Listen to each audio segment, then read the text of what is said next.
Hello, my darling, and welcome to today's story time. Lie back, close your eye, and let me read you to sleep. And now, on with our story time. It is a very strange place, said Amberville, but I scarcely know how to convey the impression it made upon me.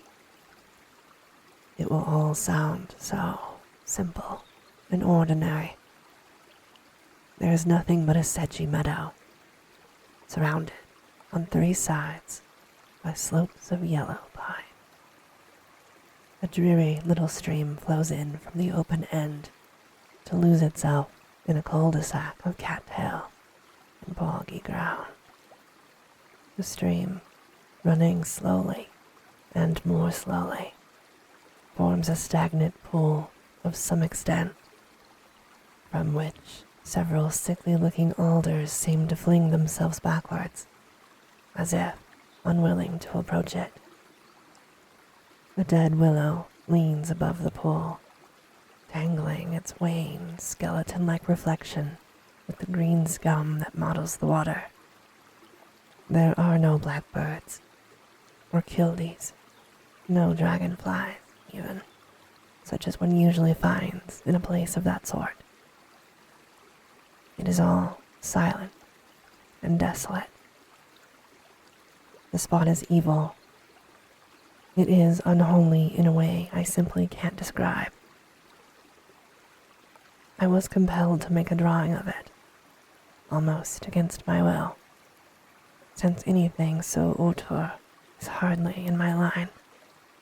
In fact, I made 2 drawings. I'll show them to you if you like. Since I had a high opinion of Amberville's artistic abilities, and had long considered him one of the foremost landscape painters of his generation, I was naturally eager to see the drawings. He, however, did not even pause to await my avowal of interest, but began at once to open his portfolio. His facial expression, the very movements of his hands, were somehow eloquent of a strange mixture of compulsion and repugnance, as he brought out and displayed the 2 watercolor sketches he had mentioned. I could not recognize the scene depicted from either of them. Plainly, it was the one I had missed in my desultory rambling about the foothill environs of the tiny hamlet of Bowman, where, 2 years before, I had purchased an uncultivated ranch and had retired for the privacy so essential to prolonged literary effort. Francis Amberville, in the 1 fortnight of his visit, drew his flair with pictorial potentials of landscape, had doubtless grown more familiar with the neighborhood than I. It had been his habit to roam about in the forenoon, armed with sketching materials, and in this way he had already found the theme of more than one lovely painting. The arrangement was mutually convenient, since I, in his absence, was wont to apply myself assiduously to an antique Remington typewriter. I examined the drawings attentively. Both, though of hurried execution, were highly meritorious, and showed the characteristic grace and vigor of Amberville's style. And yet, even at first glance, I found a quality that was more alien to the spirit of his work. The elements of the scene were those he had described. In one picture, the pool was half hidden by a fringe of mace reeds, and the dead willow was leaning across it at a prone, despondent angle, as if mysteriously arrested in its fall toward the stagnant waters. Beyond, the alders seemed to strain away from the pool, exposing their knotted roots as if in eternal effort. In the other drawing, The pool formed the main portion of the foreground, with the skeleton tree looming drearily at one side.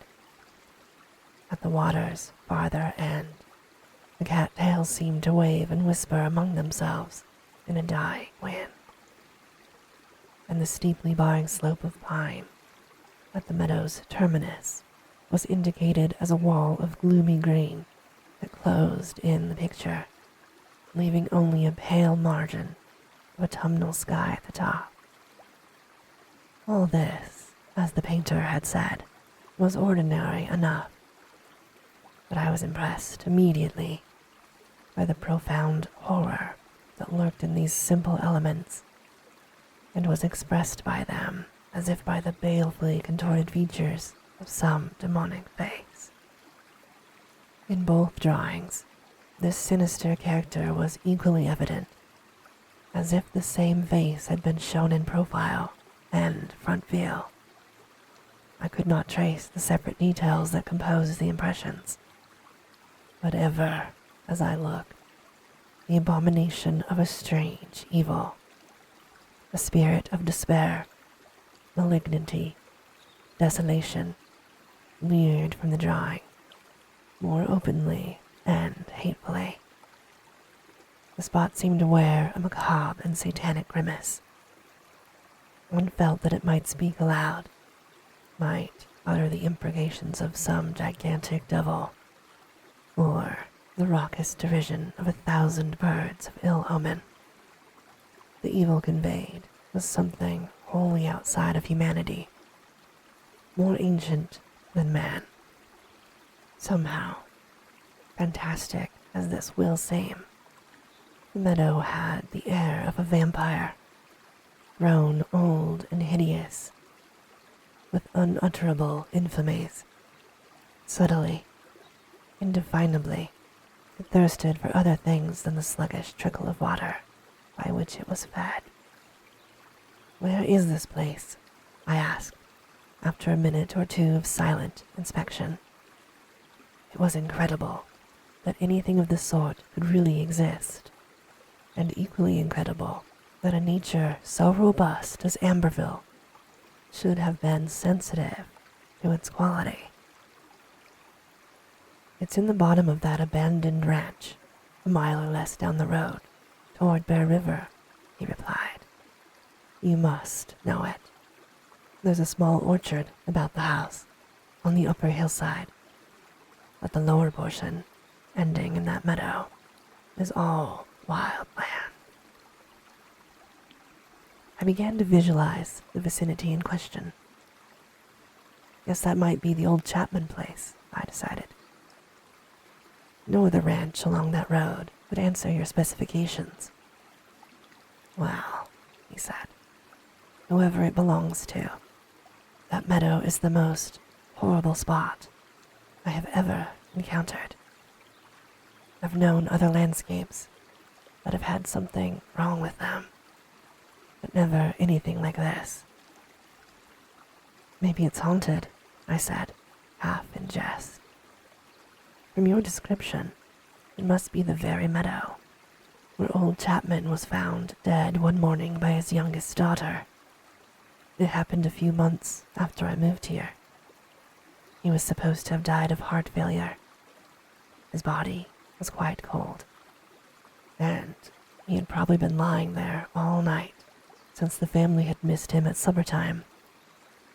I don't remember him very clearly, but I remember that he had a reputation for eccentricity. For some time before his death, people thought he was going mad. I forget the details. Anyway, his wife and children left not long after he died, and no one has occupied the house or cultivated that orchard since. It was a commonplace rural tragedy." "I'm not much of a believer in spooks," observed Amberville, who seemed to have taken my suggestion of haunting in the literal sense. "Whatever the influence is," he said, "it's hardly of human origin. Come to think of it, though, I received a very silly impression once or twice. The idea that someone was watching me while I did those drawings. Strange. I had almost forgotten that, till you brought up the possibility of haunting. I seemed to see him out of the tail of my eye, just beyond the radius, while I was putting in the picture. This dilapidated old scoundrel with dirty gray whiskers and an evil scowl. It's odd, too, that I should have gotten a definite conception of him without ever seeing him squarely. I thought it was a tramp who had strayed into the meadow bottom, but when I turned to give him a level glance, he simply wasn't there. It was as if he had melted into the miry ground, the cattails, the sedges. That isn't a bad description of Chapman, I said. I remember his whiskers. They were almost white, except for the tobacco juice. A battered antique, if there ever was one, and very unamiable too. He had a poisonous glare toward the end, which no doubt helped along the legend of his insanity. Some of the tales about him come back to me now. People said that he neglected the care of his orchard more and more. Visitors used to find him in that lower meadow, standing idly about, staring vacantly at the trees and water. Probably that was one reason they thought he was losing his mind. But I'm sure I never heard there was anything unusual or strange about the meadow, either at the time of Chapman's death or since. It's a lonely spot, and I don't imagine that anyone ever goes there now. I stumbled upon it quite by accident, said Emberville. The place isn't visible from the road on account of the thick pines. But there's another odd thing. I went out this morning with a very strong and clear intuition that I might find something of uncommon interest. I made a beeline for that meadow, so to speak, and I'll have to admit that the intuition justified itself.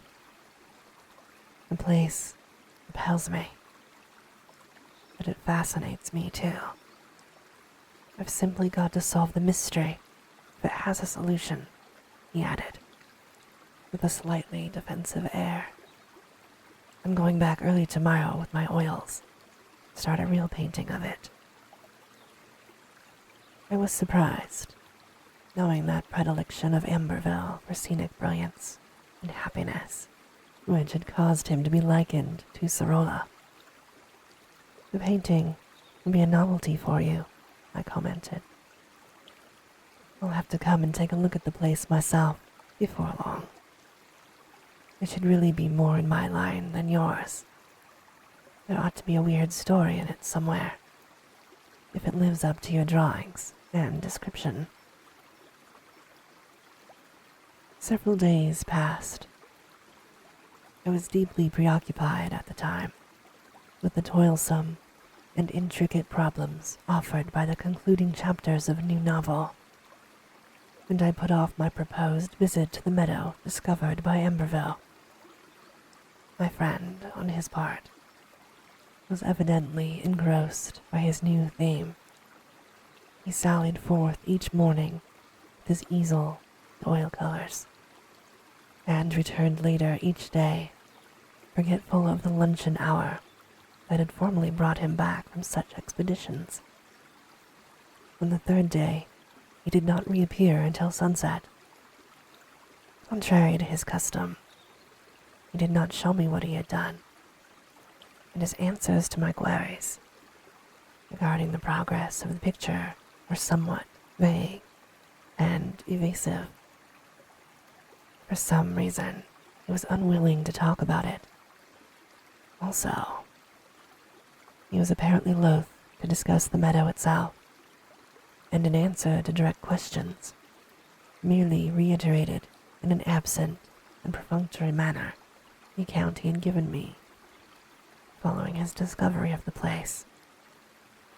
in some mysterious way that I could not define.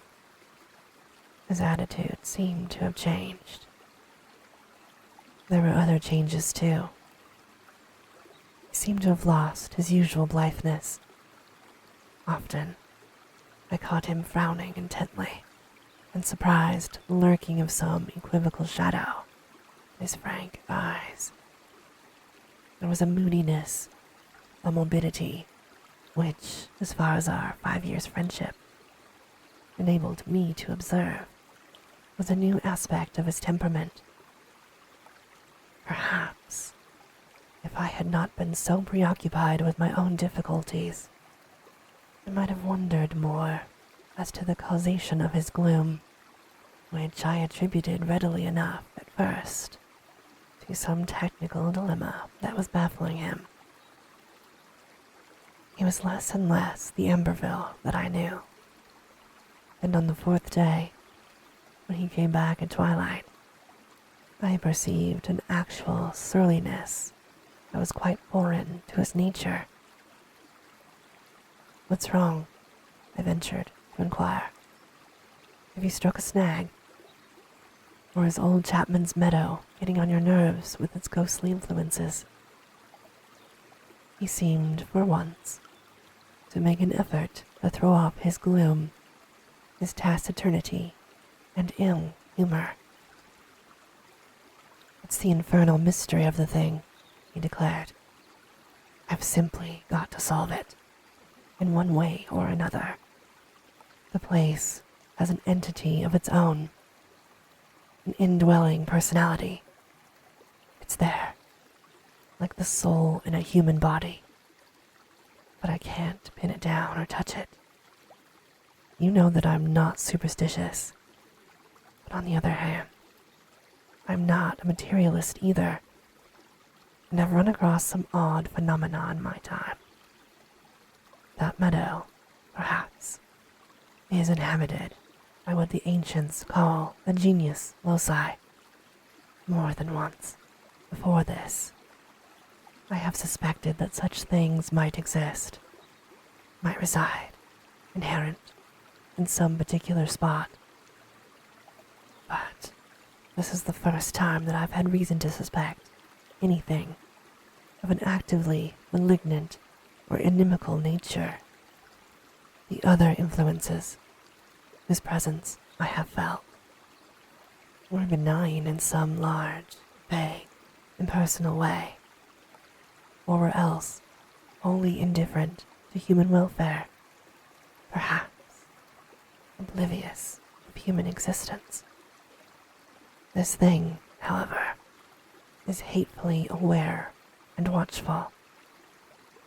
I feel that the meadow itself, or the force embodied in the meadow, is scrutinizing me all the time.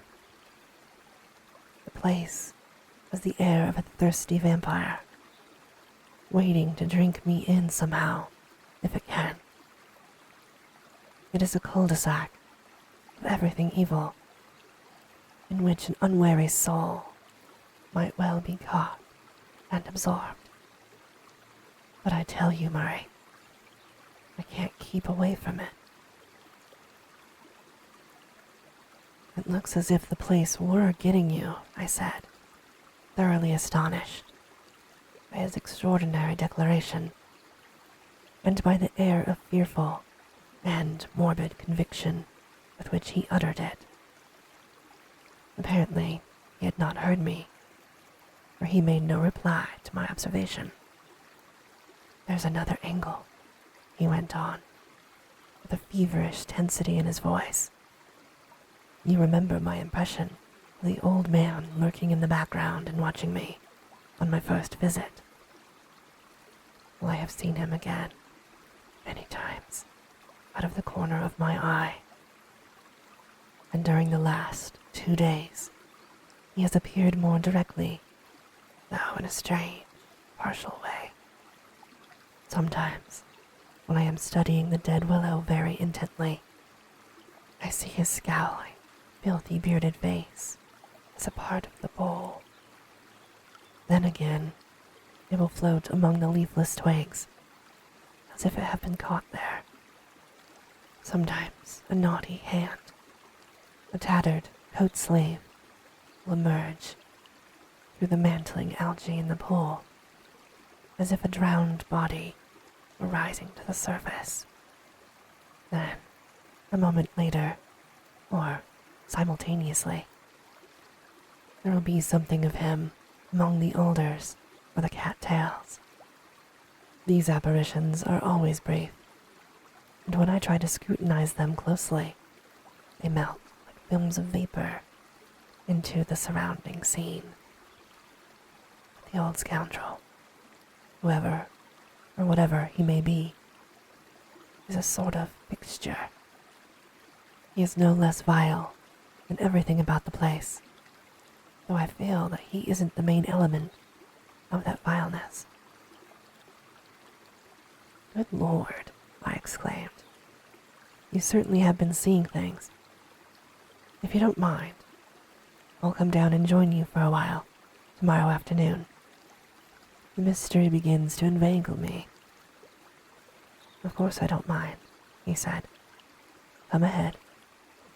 His manner, all at once, for no tangible reason, had resumed the unnatural taciturnity of the past 4 days. He gave me a furtive look that was sullen and almost unfriendly. It was as if an obscure barrier, temporarily laid aside, had again risen between us. The shadows of his strange mood returned upon him visibly, and my efforts to continue the conversation were rewarded only by half-surly, half-absent monosyllables. Feeling an aroused concern rather than any offense, I began to note, for the first time, the unwanted pallor of his face and the bright, febrile luster of his eyes. He looked vaguely unwell, I thought, as if something of his exuberant vitality had gone out of him and had left in its place an alien energy of doubtful and less healthy nature. Tacitly, I gave up any attempt to bring him back from the secretive twilight into which he had withdrawn. For the rest of the evening, I pretended to read a novel, while Amberville maintained his singular abstraction. Somewhat inconclusively, I puzzled over the matter till bedtime. I made up my mind, however, that I would visit Chapman's Meadow. I did not believe in the supernatural, but it seemed apparent that the place was exerting a deleterious influence upon my friend. The next morning, when I arose, my servant informed me that the painter had already breakfasted and had gone out with his easel and colors. This further proof of his obsession troubled me, but I applied myself rigorously to a forenoon of writing. Immediately after luncheon, I drove down the highway, followed the narrow dirt road that branched off toward Bear River, and left my car on the pine-thick hill above the old Chapman place. Though I had never visited the meadow, I had a pretty clear idea of its location. Disregarding the grassy, half-obliterated road into the upper portion of the property, I struck down through the woods into the little blind valley, seeing more than once on the opposite slope the dying orchard of pear and apple trees, and the tumble-down shanty that it belonged to the Chapmans. It was a warm October day, and the serene solitude of the forest, the autumnal softness of light and air, made the idea of anything malign or sinister seem impossible. When I came to the meadow bottom, I was ready to laugh at Amberville's notions, and the place, at first sight, merely impressed me as being rather dreary and dismal. The features of the scene were those that he had described so clearly, but I could not find the open evil that had leered from the pool, the willow, the alders, and the cattails in his drawings. Amberville, with his back toward me, was seated on a folding stool before the easel, which he had placed among the plots of dark green wild grass in the open ground above the pool. He did not seem to be working, however, but was staring intently at the scene beyond him, while a loaded brush drooped idly in his fingers. The sedges deadened my footfalls, and he did not hear me as I drew near. With much curiosity, I peered over his shoulder at the large canvas on which he had been engaged. As far as I could tell, the picture had already been carried to a consummate degree of technical perfection. It was an almost photographic rendering of the scummy water, the whitish skeleton of the leaning willow, the unhealthy, half-disrooted alders, and the cluster of nodding mace reeds. But in it I found the macabre and demonic spirit of the sketches. The meadow seemed to wait and watch, like an evilly distorted face. It was a deadfall, malignity, and despair, lying apart from the autumn world around it, a plague spot of nature, forever accursed and alone. Again, as I looked at the landscape itself, I saw that the spot was indeed as Amberville had depicted it. It wore a grimace of a mad vampire, hateful and alert. At the same time, I became disagreeably conscious of the unnatural silence. There were no birds, no insects, as the painter had said, and it seemed that only spent and dying winds would ever enter that depressed valley bottom. The thin stream that lost itself in the boggy ground was like a soul that went down into perdition. It was part of the mystery, too, for I could not remember any stream on the lower side, the barring hill, that would indicate a subterranean outlet. Amberville's intentness and the very posture of his head and shoulders were like those of a man who has been mesmerized. I was about to make my presence known to him, but at that instant there came to me the apperception that we were not alone in the meadow. Just beyond the focus of my vision, a figure seemed to stand in a furtive attitude, as if watching us both. I whirled about, and there was no one. Then I heard a startled cry from Amberville, and turned to find him staring at me. His features wore a wild look of terror and surprise, which had not wholly erased the hypnotic absorption. "My God," he said, "I thought you were the old man." I cannot be sure whether anything more was said by either of us. I have, however, the impression of a blank silence. After his single exclamation of surprise, Amberville seemed to retreat into an impenetrable abstraction, as if he were no longer conscious of my presence, as if, having identified me, he had forgotten me at once. On my part, I felt a weird and overpowering constraint. That infamous, eerie scene pressed me beyond measure. It seemed that the boggy bottom was trying to drag me down in some intangible way. The boughs of the sick alders beckoned. The pool, over which the bony willow presided like an arboreal death, was wooing me foully with its stagnant waters. Moreover, apart from the ominous atmosphere of the scene itself, I was painfully aware of a further change in Amberville. A change that was an actual alienation. His recent mood, whatever it was, had strengthened upon him enormously. He had gone deeper into its morbid twilight, and was lost to the blithe and sanguine personality I had known. It was as if an incipient madness had seized him. The possibility of this terrified me. In a slow, somnambulistic manner, without giving me a second glance, he began to work at his painting, and I watched him for a while, hardly knowing what to do or say. For long intervals he would stop and peer with dreamy intentness at some feature of the landscape. I conceived the bizarre idea of a growing kinship, a mysterious rapport between Amberville and the meadow.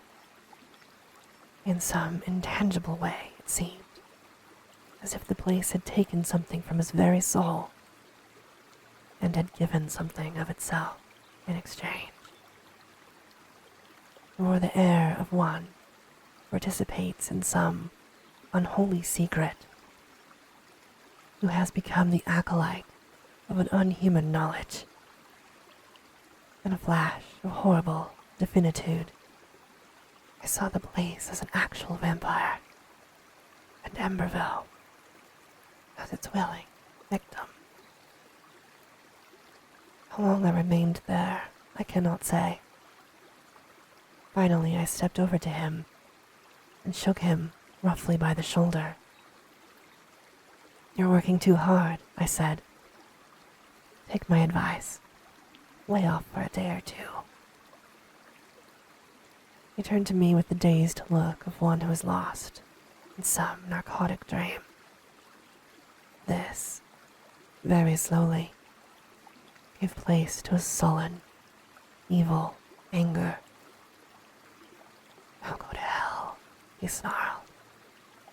"Can't you see that I'm busy?" I left him then. There seemed nothing else to do under the circumstances. The mad and spectral nature of the whole affair was enough to make me doubt my own reason. My impressions of the meadow and of Amberville were tainted with an insidious horror such as I had never before felt in any moment of waking life and normal consciousness. At the bottom of the slope of yellow pine, I turned back with repugnant curiosity for a parting glance. The painter had not moved. He was still confronting the malignant scene, like a charmed bird that faces a lethal serpent. Whether or not the impression was a double optic image, I have never been sure. But at that instant I seemed to discern a faint, unholy aura, neither light nor mist, that flowed and wavered about the meadow, preserving the outlines of the willow, the alders, the reeds, the pool. Stealthily it appeared to lengthen, reaching toward Amberville like ghostly arms. The whole image was extremely tenuous, and may well have been an illusion, but it sent me shuddering into the shelter of the tall, benignant pines.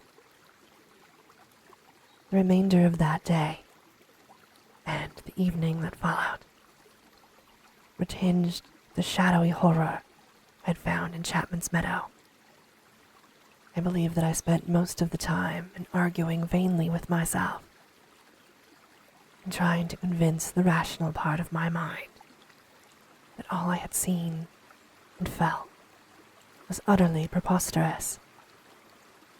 I could arrive at no conclusion other than a conviction that Amberville's mental health was endangered by the damnable thing, whatever it was, that inhered in the meadow.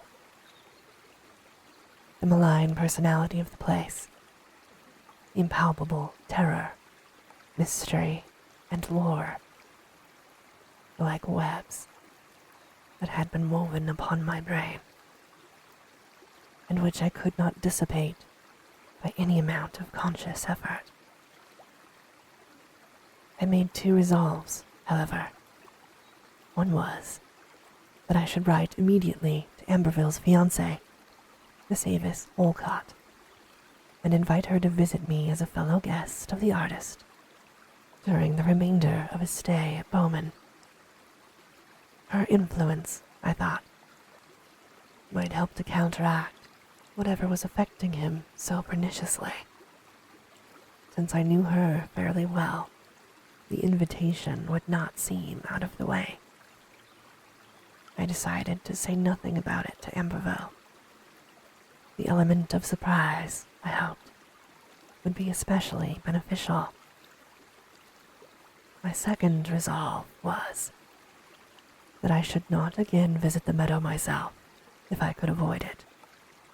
Indirectly, for I knew the folly of trying to combat a mental obsession openly. I should also try to discourage the painter's interest in the place and divert his attention to other themes. Trips, entertainments, too, could be devised, at the minor cost of delaying my own work. The smoky autumn twilight overtook me in such meditations as these, but Amberville did not return. Horrible premonitions, without coherent shape or name, began to torment me as I waited for him. The night darkened, and dinner grew cold on the table. At last, about 9 o'clock, when I was nerving myself to go out and hunt for him, he came in hurriedly. He was pale, disheveled, out of breath, and his eyes held a painful glare, as if something had frightened him beyond endurance. He did not apologize for his lateness, nor did he refer to my own visit to the meadow bottom. Apparently he had forgotten the whole episode, had forgotten his rudeness to me. "I'm through," he cried. "I'll never go back again. Never take another chance. That place is more hellish at night than in the daytime. I can't tell you what I've seen and felt. I must forget it if I can. There's an emanation, something that comes out openly in the absence of the sun. But it is latent by day. It lured me. It tempted me to remain this evening, and it nearly got me.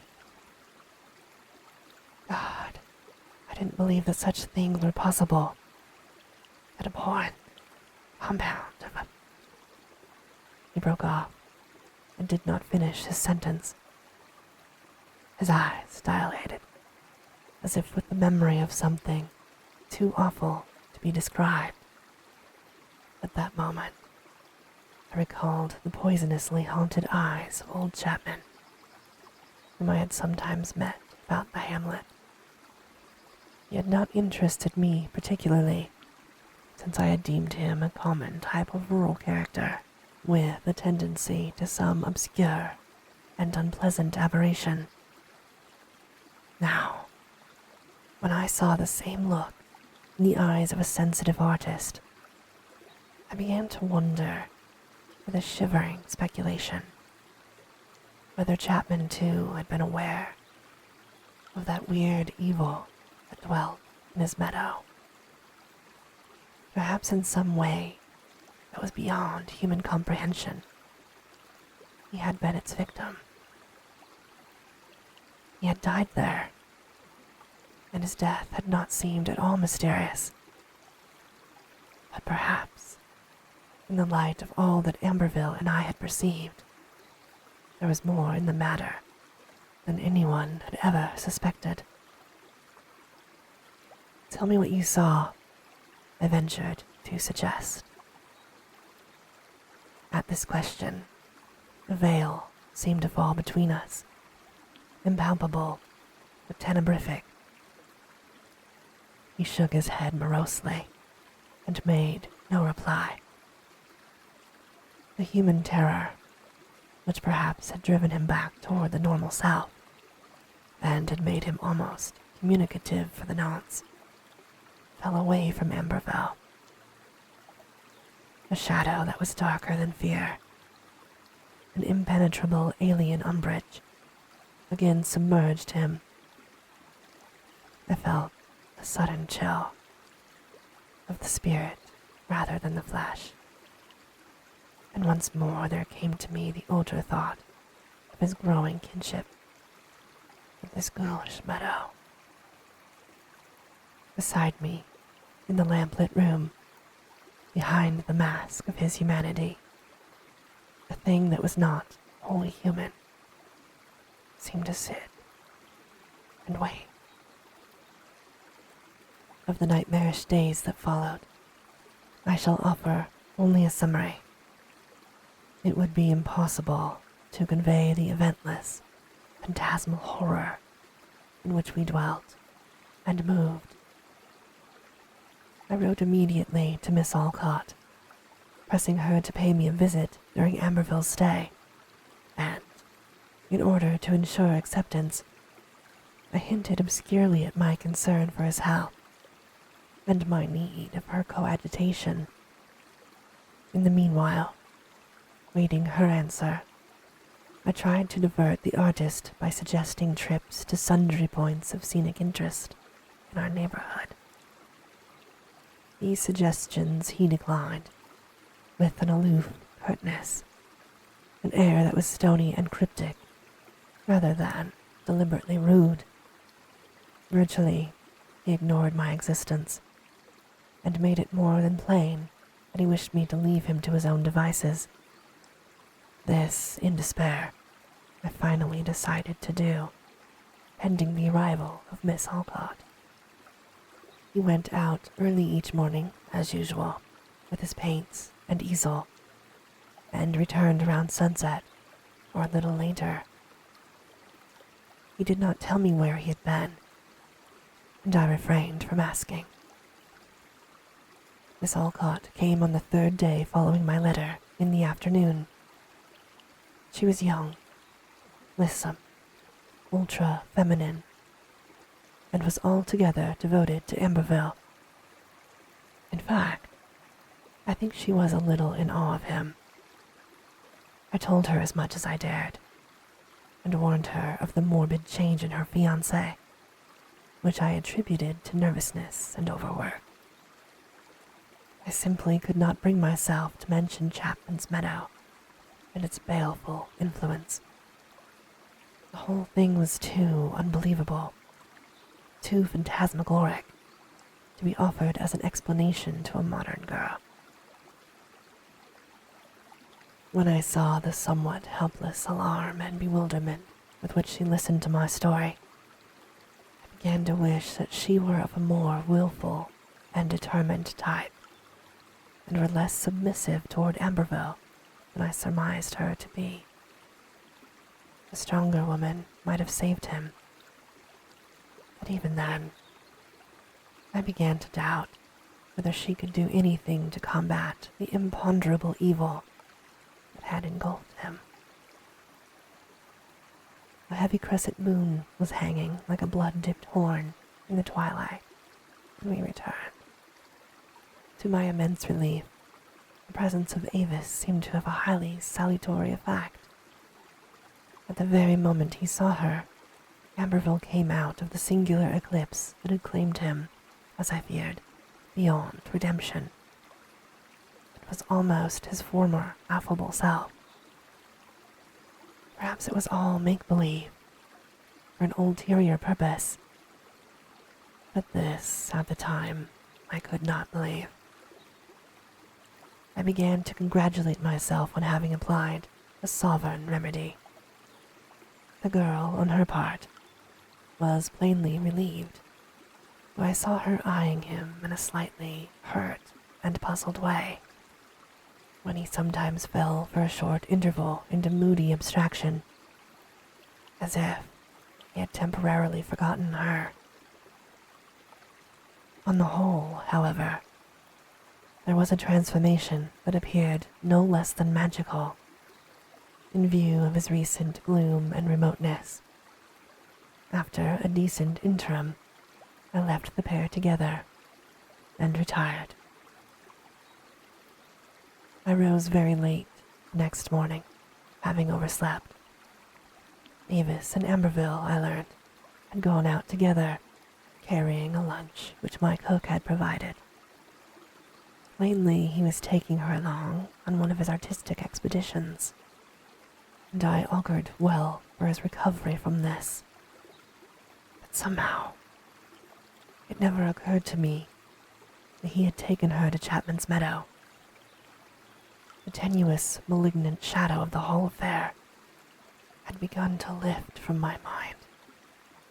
I rejoiced in a lightened sense of responsibility, and, for the first time in a week, was able to concentrate clearly on the ending of my novel. The two returned at dusk, and I saw immediately that I had been mistaken on more points than one. Amberville had again retired into a sinister, saturnine reserve. The girl, beside his looming height and massive shoulders, looked very small, forlorn, and pitifully bewildered and frightened. It was as if she had encountered something altogether beyond her comprehension, something with which she was humanly powerless to cope. Very little was said by either of them. They did not tell me where they had been, but for that matter, it was unnecessary to inquire. Amberville's taciturnity, as usual, seemed due to an absorption in some dark mood or sullen reverie.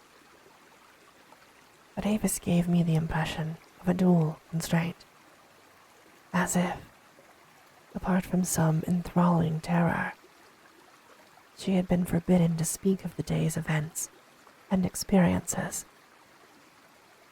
I knew that they had gone to that accursed meadow.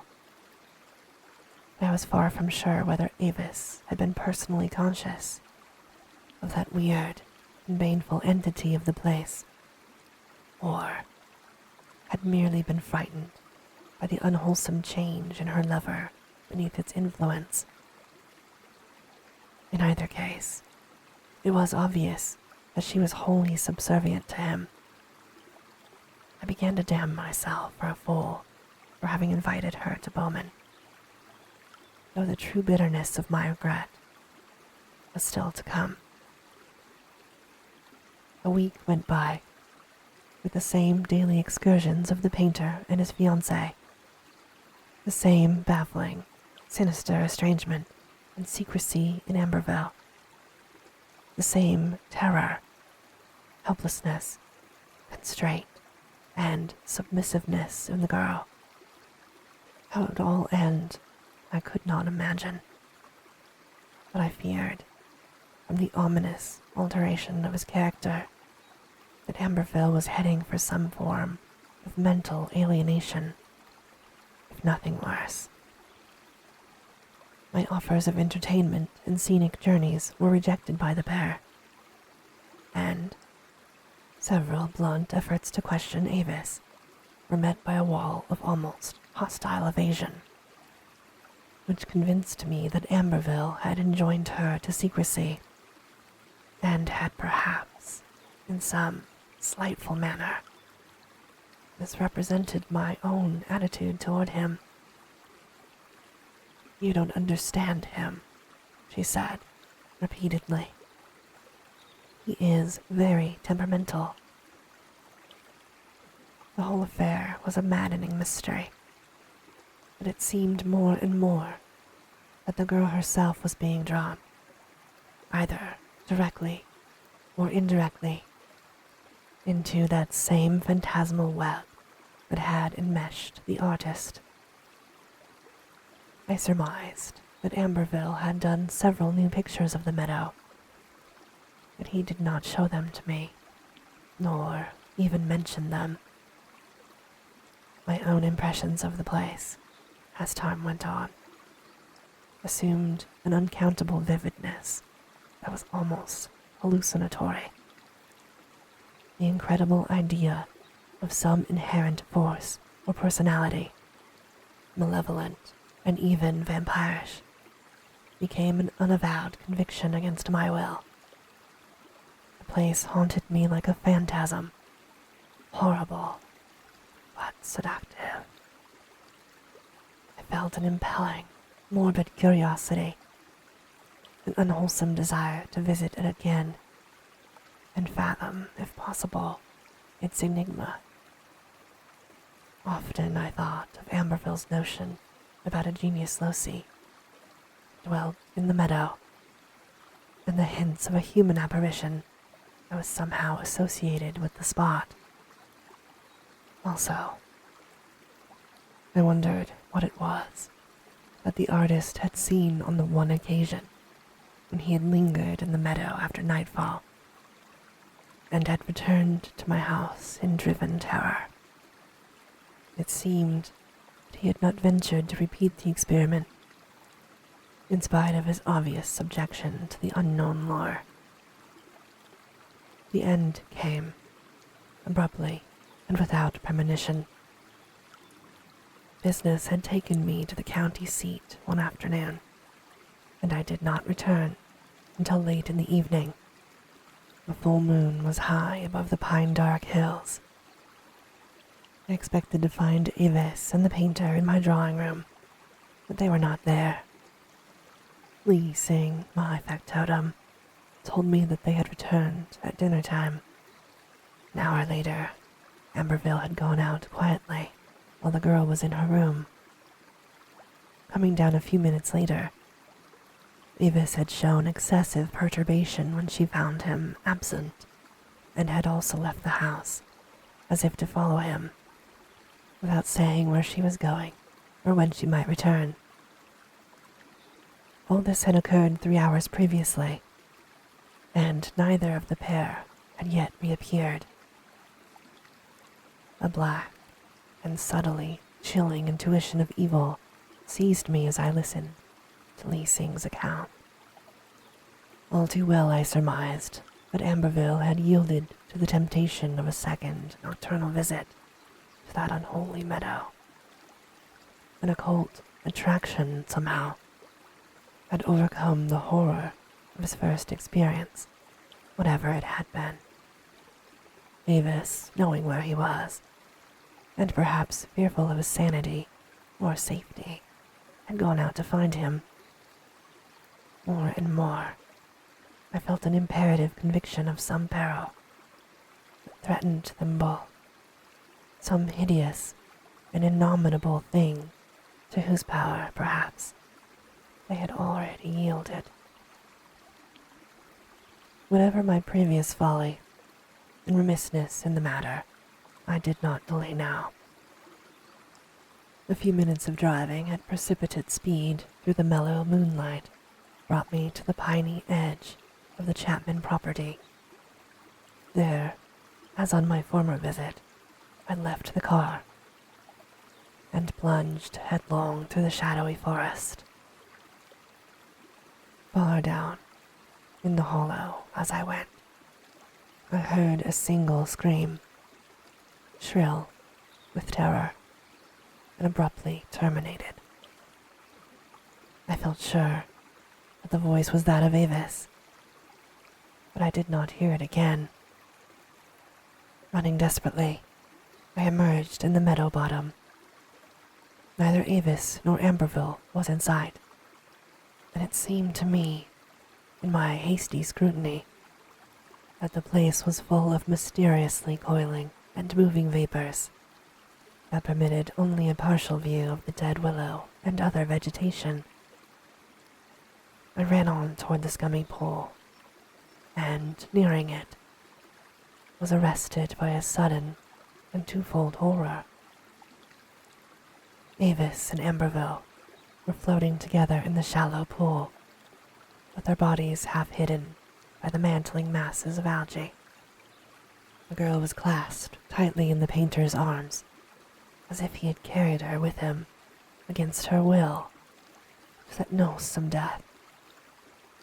Her face was covered by the evil, greenish scum, and I could not see the face of Amberville, which was averted against her shoulder. It seemed that there had been a struggle, but both were quiet now, and had yielded supinely to their doom. It was not this spectacle alone, however, that drove me in mad and shuddering flight from the meadow, without making even the most tentative attempt to retrieve the drowned bodies. The true horror lay in the thing which from a little distance I had taken for the coils of a slowly moving and rising mist. It was not vapor, nor anything else that could conceivably exist. That malign, luminous, pallid emanation that enfolded the entire scene before me like a restless and hungrily waving extension of its outlines, the phantom projection of the pale and death-like willow, the dying alders, the reeds, the stagnant pool, and its victims.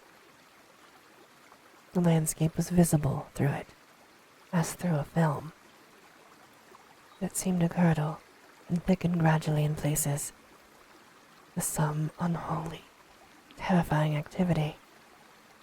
Out of these curdlings, as if disgorged by the ambient exaltation, I saw the emergence of 3 human faces that partook of the same nebulous matter, neither mist nor plasm.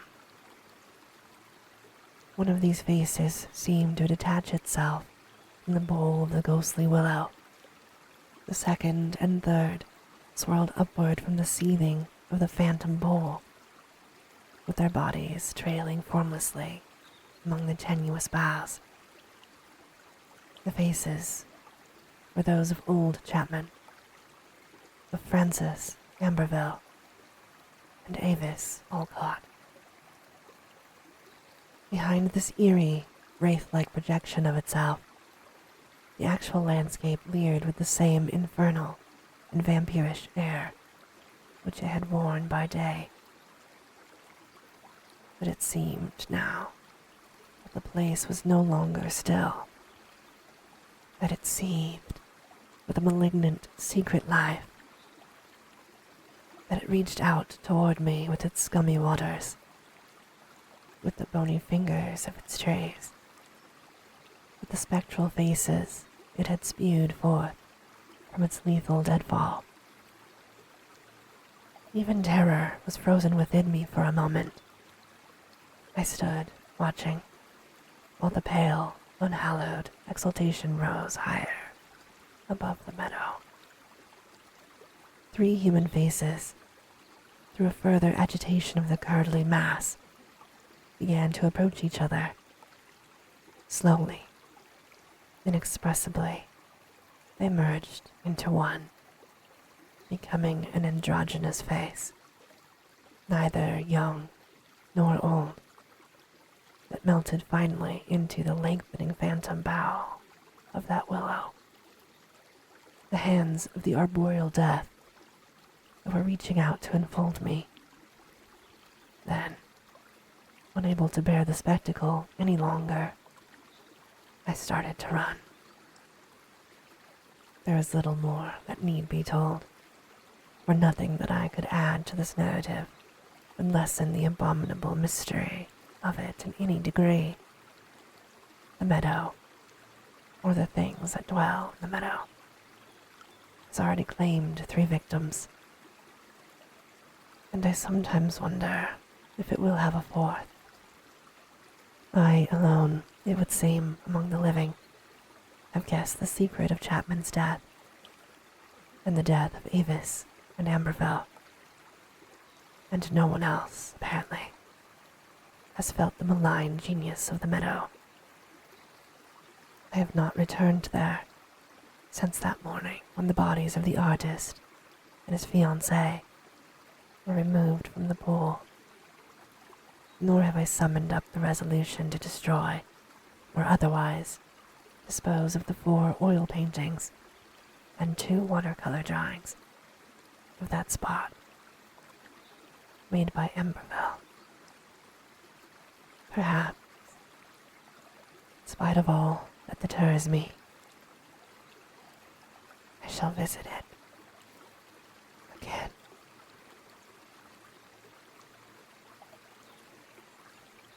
And this, my darling, ends our story time for today.